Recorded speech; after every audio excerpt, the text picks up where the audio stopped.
Good morning, pregame crew.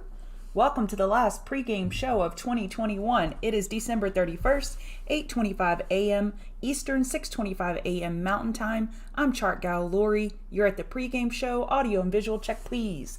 You're welcome, Luciana. Yeah, give me that like button. Hey, Scott, Dino, Tamazon, Topher, Ernest. I don't know how I've gotten through the week without some of my regulars, but the ones that are here, thank you. Thank you. I appreciate you. Today is going to be an interesting day. We are at extreme low volume, folks. I normally have about 200 names this time of morning, and this is how many high volume pre-market scan names we have. We have about 17. So this is very puny. So be careful out there. Don't get chopped up. And most importantly, don't try to make up any losses you've had this year today. Trust me, it will end badly. Hey, Jorge. Hi, James. Happy New Year's to you.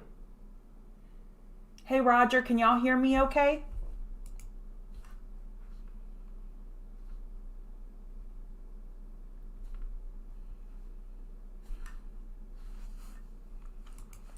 Let me know. I'm just doing some housekeeping real quick.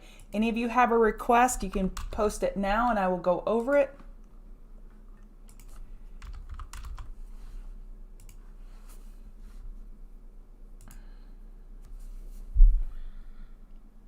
Oh, okay. I will give you my crypto numbers because I haven't crunched my stock numbers. So let me take this, let me look at it. I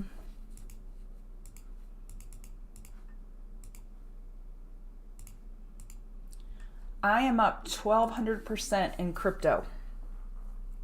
So 1,200% in crypto, and I just started actively trading crypto again in July. Oh, thanks, Luciana.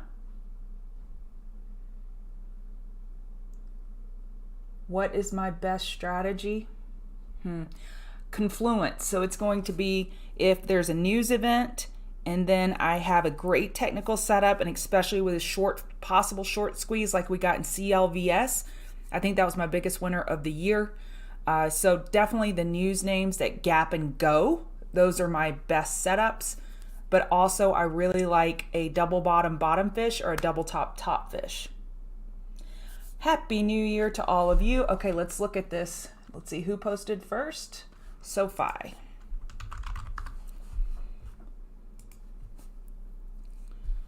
Okay, SoFi was up 10% yesterday. So let me show you the tax loss harvesting list that I've been curating for a few weeks now.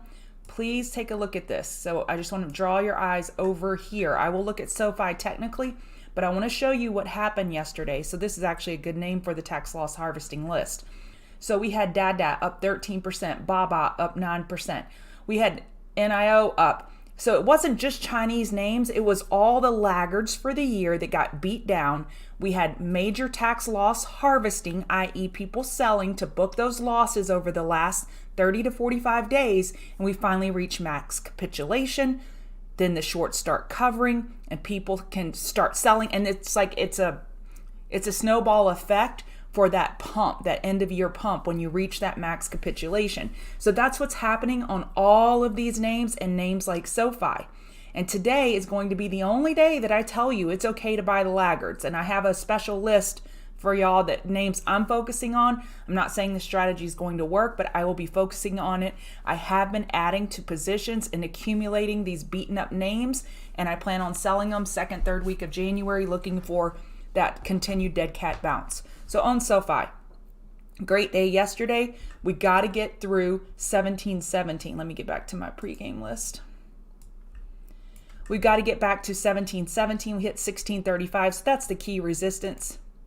On the hourly, your RSI got overbought, and we're really cooling it off in a healthy way, going sideways.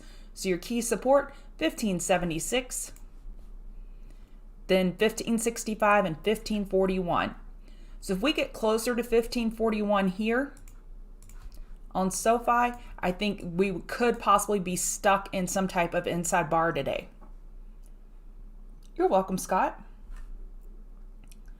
All right, FM on TSX.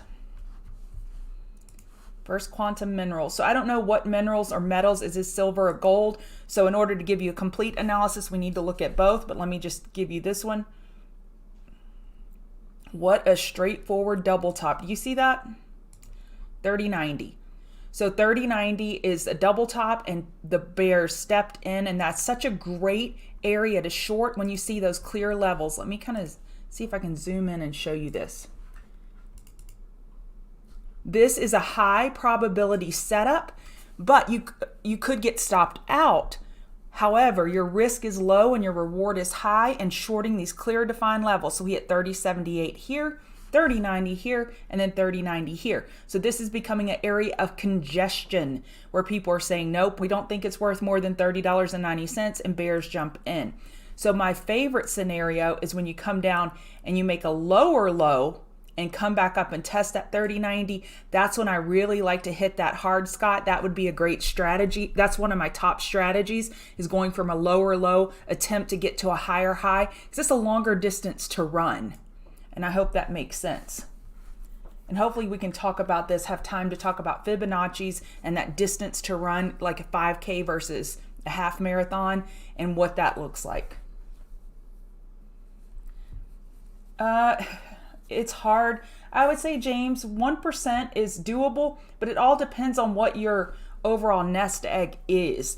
I mean, if you have $1 million account, you're not going to be putting $1 million in to get that 1% every, $10,000. It varies depending on what size account you have, but I think most account sizes, 1% is definitely doable. Good morning. Okay, let's look at Ford. And then Stitch Fix, and then we'll get started. Whoa. And my whoa was, let me see if I can show you a little bit better. We do not want a diamond pattern on Ford. We don't want this pattern to come to fruition. So I like Ford. It has this daily squeeze. So you can tell I follow this pretty often. So it has a daily squeeze, so I like it. But let's go through what are the criteria. And I know it's 6:33, but I don't care. We're just going to keep going with this because I think it's important for us to learn as we go, especially going into the new year. So what is the criteria of a bull flag? So here's a Ford potential bull flag. We need lower wicks, a bull's buying dip.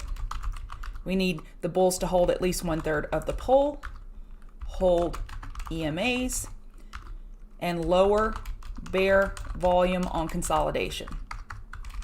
And just flip that. If it's a bear flag, on a bear flag, you want upper wicks of bears selling into it. You want to hold 1/3 of the pole. You want to be below all EMAs, and then you want higher bear volume or lower bull volume, on the consolidation or on the pop. So you got to reverse that. So this is the definition of a bull flag. So let's move this. Let's go through Ford. Upper wicks of profit taking, okay? So it doesn't meet this criteria. Is it holding 1/3 of the pole? Yes. Actually, let me put a no here instead of an X. Is it holding the EMAs? Yes. Do we have lower bear volume? No. And let me show you. Look at this. You see this elevated bear volume here? And that's why we got that upper wick of profit taking. So be careful.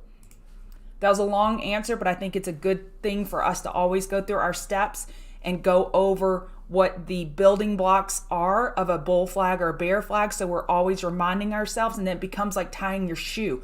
I'm not going 1, 2, 3, 4 every time I see a bull flag. It's like tying my shoe. I know it is or it isn't. As soon as I look at it like that, I know. So, and we have to just keep going through those building blocks. The more charts we see, the better that we can recognize them. Okay, let's review FCX, and then we're going to get started.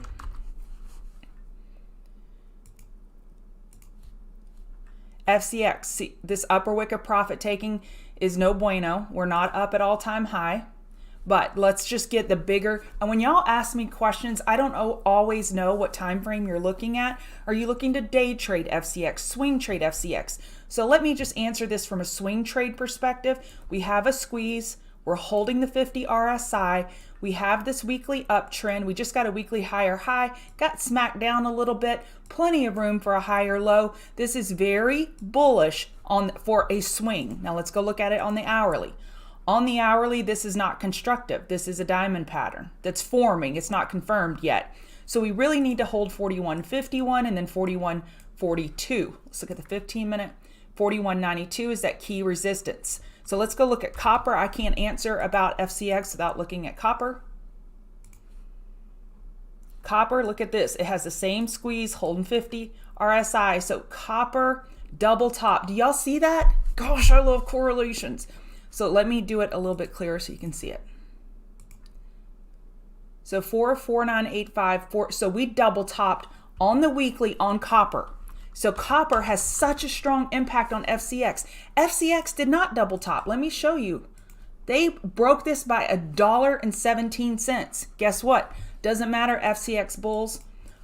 Copper failed to break to a weekly higher high, rejected, and down she goes. And that's what happened to FCX. Thank you for that question, because that was a great example of correlations, which is something we teach at Chart Guys community. Hey, I'm Chart Gal Lori. I'm part of the Chart Guys community. We teach technical analysis. It is Happy New Year's Eve. It's New Year's Eve, and Happy New Year's Eve to you.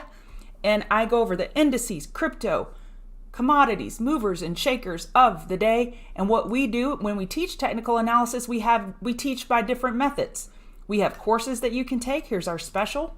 It ends Sunday, I believe. You can take any combination, permutation of these two courses, of any of these three courses. You can pick two, $179.99. Go to chartguys.com, click on trading courses, and no promo code needed. After Sunday, the prices will change. If you don't follow me on Twitter, what's wrong with you? I'm kidding. Chart Gal Lori. All right, let's go through the indices. If you're interested in my chart setup, it's on the screen right now. It is very important for me that we're holding the 50 RSI on the 4 hour. I tell you this all the time. 50 RSI, over 50 bullish, below 50 bearish. What does RSI mean? Relative Strength Index. It's so clear. Above 50 bullish, below 50 bearish. So we still have a daily bull flag clearly in play. We have a lower wick of bulls buying the dip on the current wick. We need to get over 477.125. This becomes the level that we must get over. Then once we get over that, bears are going to be waiting for a 4 hour lower high compared to the all-time high. So we got a lot of work to do today. So let's just kind of go over what the story of the day is. And I'm not even going to look at the clock. I'm just going to keep talking, and when I'm done, I'm done. How about that? So today is upside down day. I'm going to tell you things I don't always tell you. So I come before you to stand behind you and tell you something I know nothing about. It's upside down day. So basically, it is time to buy the laggards and do it cautiously. Do it with lower position size.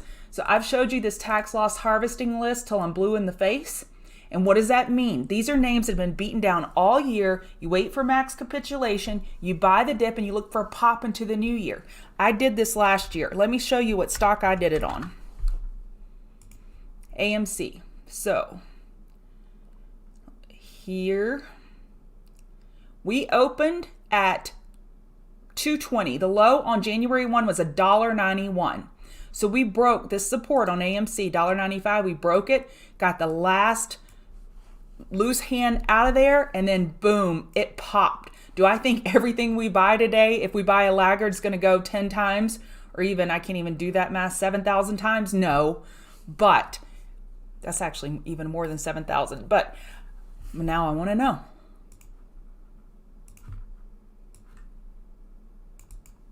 No, 4,000%.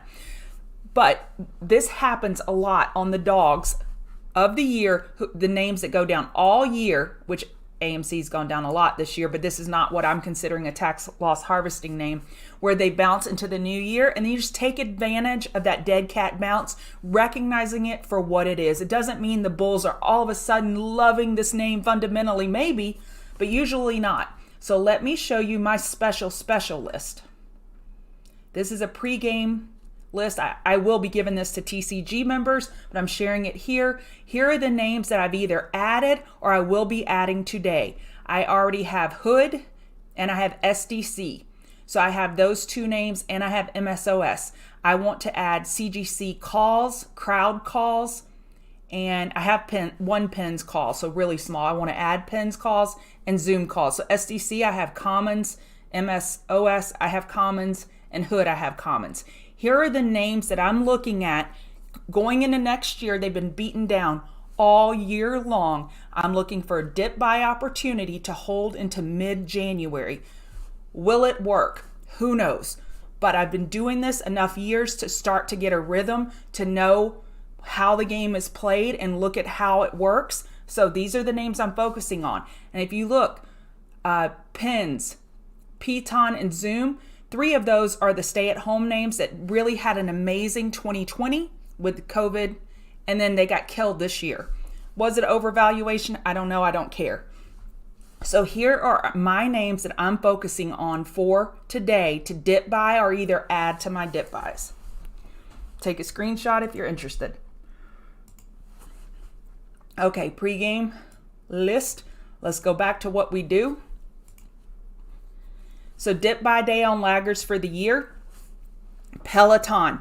Peloton is a name that I think we got a gift given to us this morning. It had a huge downgrade and it's on my list. I'll go over it. VIX has a falling wedge. Let's look at that real quick. So a beautiful falling wedge. Don't want to do that. We're breaking bull. We had 1827. Odds favor a lower high compared to that 1847. Maybe we don't get that lower high compared to 1847, but odds are even higher for a lower high compared to 1941. So let me just assign math to that. This is not exact, but just from experience, the odds that we go from 1662, that would be 11% bounce on VIX. It could happen with bad news for sure, but the odds are like, let's see, 40% that we would actually make a higher high on the 4 hour. And odds go down even more, 20% that we would go past 1941. So that's how I'm looking at the market saying, okay, odds favor lower highs on a lot of these time frames, despite this bullish pattern breaking bullish, that the bulls have work to do. So I don't want to get rid of my falling wedge, shoot, but I'm going to. They have enough room for a higher low. So all I'm looking for is a pullback and a higher low. So that would give ES bulls a chance to get that hourly higher high, but then they could possibly get stopped in their tracks trying to get that 4 hour higher high. A lot of lower high, higher high talk, and you're like, what the hell is this woman talking about? Sorry for my language. I don't normally curse. If you want to bring your kids to the show, you can. Just not today, I guess. But this is part of the chart, guys.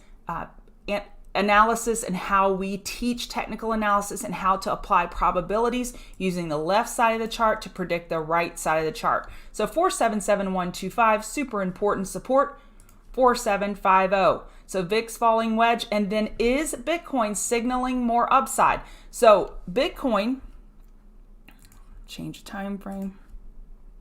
So this is maybe the world's ugliest inverse head and shoulders, but overall, we got that 4 hour higher high. That's the most important regardless of pattern.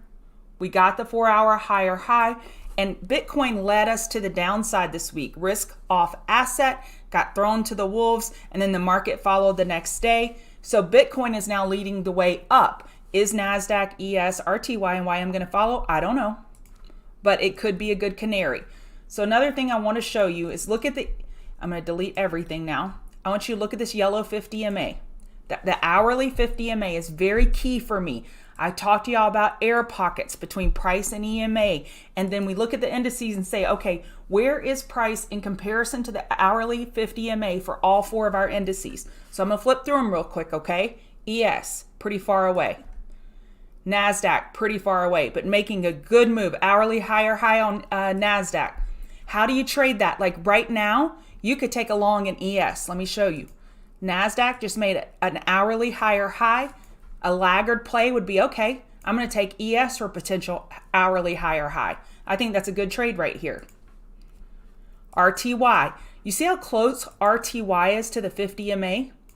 It's actually a relative outperformer compared to the other 4 because it's the closest to the 50 MA. It needs to get over 2245, and then by virtue of getting over 2245, it would be over the hourly 50 MA. And YM, we have a little bit more of an air pocket. So this morning, RTY has been the strongest, and then YM, then ES, and NASDAQ's been the weakest. NASDAQ is making a power move here, and I like it. I really like it. I am still in the mindset of a daily bull flag. Do I think we're going to just go straight to a higher high? I don't think so. I think we're going to have some aggressive bears out there looking to top fish hourly lower highs, 4-hour lower highs on any of these bounces. But I'm looking bullish in the morning, bearish in the afternoon. So there's my sentiment check. My sentiment check and my sentiment check. I just realized how close that sounded. So bullish engulfing on the hourly, getting confirmed. Support 16370, 16350. How do I know that's bullish engulfing? Because I took the TCG candlestick course, which you can too, for $179.99. Can I make that any cheesier? As seen on TV. Okay, RTY. And I am not supposed to say it, but I'm going to say it. We have a Swing Reports annual special. We only have it once a year, and it will be coming out Sunday or Monday. Be on the lookout for it. Support 2235, 2231, resistance 2245 and 2269. Can you imagine trying to contain me? Lori, don't say anything about X. And then what do? I say something about X. These poor guys that I work with, they try. They really try, bless their heart, to contain me. 36291 resistance, then 36318, support 36159 and 36121. So y'all, I work on this. I told you I'm not looking at the time. I work on this about 4.5 hours most mornings. So let's say 20 to 22 hours a week for free.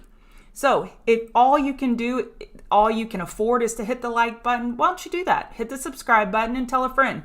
If you want to join the community, great. But just do that for me for my New Year's Eve present. All right, support 36159, 36121. Bitcoin. Okay, Bitcoin had a great bounce, but I think the bulls may be in a little bit of trouble. They held the 0.382, just eyeballing it. It looked like it was a 50% retrace, but the bulls are holding it. Do you see that? Let me double click on it. Do you see that? We're holding the 8 EMA. We're holding the 0.382 retracement. So the bulls have given themselves, they're defending that EMA and that fib level, saying, okay, you have enough room to go get that higher high. ETH in way better shape than Bitcoin, 3815. Yay, I'm loaded in Ethereum. I am long Ethereum, Luna, and ADA. Ethereum, Luna, and FTM. Ethereum, ADA, Luna, FTM. That's what I'm long. Just FYI.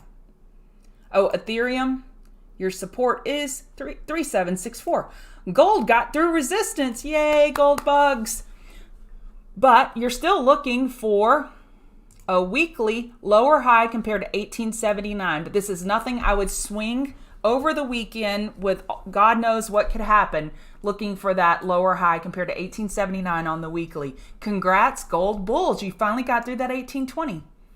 Oil is weak. We've been going over this all week, and I've been trying to keep my notes on here. I know it can get messy. I don't mean to make your eyes cross. We hit that 77.37. We rejected. Went over the 77.37, got rejected again, and down she goes. We just broke 75.36. Your next support is the 50% retrace, 73.92 and 72.57. Why have I been looking short oil all week? I'm going to clear all this off. Because we have this potential. It actually looks better on the 2-week potential head and shoulders. So I've been looking short oil. I've played it short twice. I posted those entries and exits in commodities channel and TCG. All right, Nat Gas. So Nat Gas, I entered long yesterday. And this is why I entered long. I'm probably not going to get it drawn well this time because I'm rushing. Nope.